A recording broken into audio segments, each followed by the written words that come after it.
नमस्कार बच्चों, कैसे हैं। आज के इस क्लास में हम साइंस के बहुत ही मज़ेदार टॉपिक, जिसे बहुत ही बेसिक कहा जाता है, जैसे कि निर्जीव और सजीव वस्तु में क्या अंतर होते हैं, उसके बारे में डिस्कशन करेंगे। आपको हम 10 से लेकर के 15 डिफरेंस यानी अंतर बताएंगे, जिससे आपको क्लैरिटी मिल जाएगी कि सजीव वस्तुएं क्या होते हैं और निर्जीव वस्तुएं क्या होती हैं। तो स्टार्ट करते हैं इस क्लास को और बताते हैं आपको सजीव और निर्जीव वस्तु में क्या क्या अंतर होते हैं। सबसे पहले बच्चों सजीव वस्तुएं क्या हैं।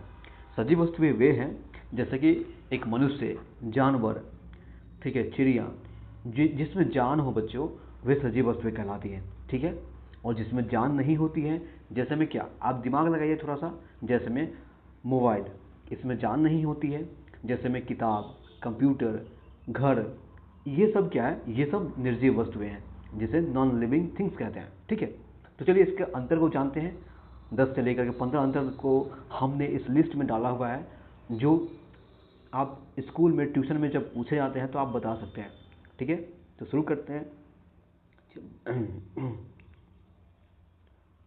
पहला अंतर बच्चों ये है, ठीक है, पहला अंतर ये है बच्चों कि सजीव वस्तुएं क्या करती हैं। सजीव वस्तुएं सांस लेते हैं। जैसे आप ही हैं तो आप बिना सांस के जिंदा हैं? नहीं, आप सांस लेते हैं, हर सेकेंड लेते हैं। ठीक है, बट एक कुर्सी को ले लीजिए, क्या वो सांस लेती है? नहीं लेती है। इसलिए इसका एक पहचान ये हो गया कि सजीव वस्तुएं सांस लेती हैं और निर्जीव वस्तुएं सांस नहीं लेती हैं। ठीक है, दूसरा अंतर देखिए, ये अपने आप को वृद्धि करते हैं। क्या करते हैं? ये अपने आप को वृद्धि करते हैं। जैसे आप जन्म लेते हैं तो उससे लेकर के आप 20 साल तक क्या करते हैं? डेवलपमेंट करते हैं, बढ़ते हैं, ग्रो करते हैं। ठीक है, तो सजीव वस्तुएं यही होती हैं कि जितनी भी सजीव वस्तुएं होती हैं वे अपने आप को वृद्धि करती हैं।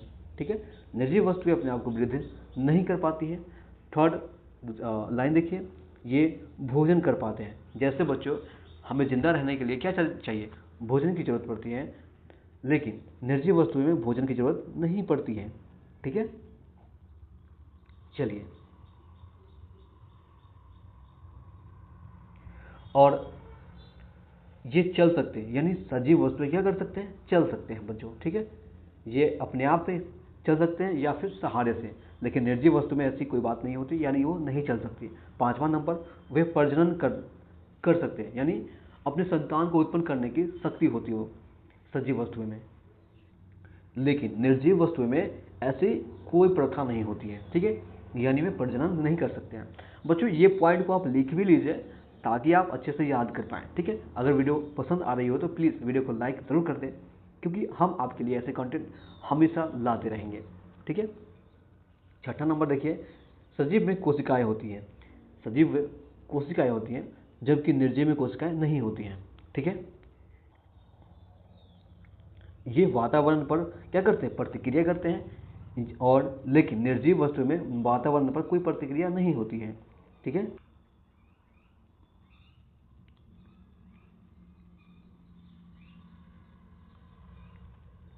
फिर बच्चों देखिए कि ये मतलब सजीव वस्तु की मृत्यु यानी मरना निश्चित है, लेकिन निर्जीव वस्तुएं ना तो मरती है, बल्कि टूटती और बिखरती है। यही है।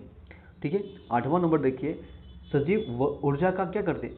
उपयोग करते हैं। ठीक है, बल्कि निर्जीव वहां पर नहीं कर पाते ऊर्जा का उपयोग। ठीक है, 9वां नंबर था, सजीव वस्तुएं थकती है और आराम करती है, लेकिन निर्जीव वस्तुएं ना तो थकती है और ना ही आराम करती है। 11वां नंबर देखिए, ये उत्सर्जन यानी खराब पदार्थ को शरीर से बाहर निकालती हैं। ठीक है, जैसे कि मल, यानी लैट्रिन जाते हैं हम लोग, पेशाब करते हैं, ये सब क्या है?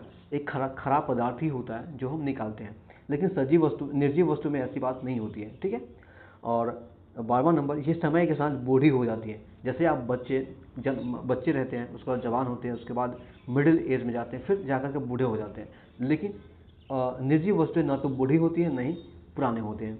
ठीक है,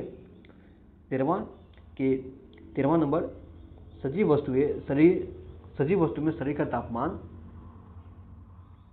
नियंत्रित होती है। ठीक है, नियंत्रित होती है, बट इसमें यानी निर्जीव वस्तु में ऐसी कोई लक्षण नहीं होती है। सजीव वस्तुएं डीएनए के बने होते हैं। ठीक है, यानी सजीव वस्तु का क्या होता है, डीएनए होता है, लेकिन निर्जीव वस्तु में ऐसा डीएनए नहीं पाया जाता है।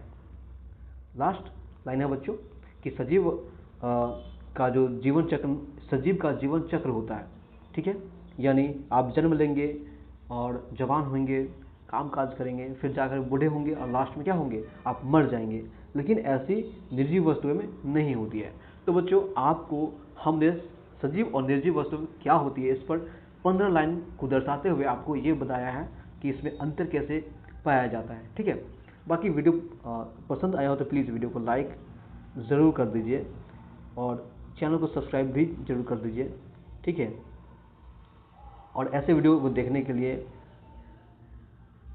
देखते रहिए ताकि आपके नॉलेज बढ़ते रहें। धन्यवाद बच्चों।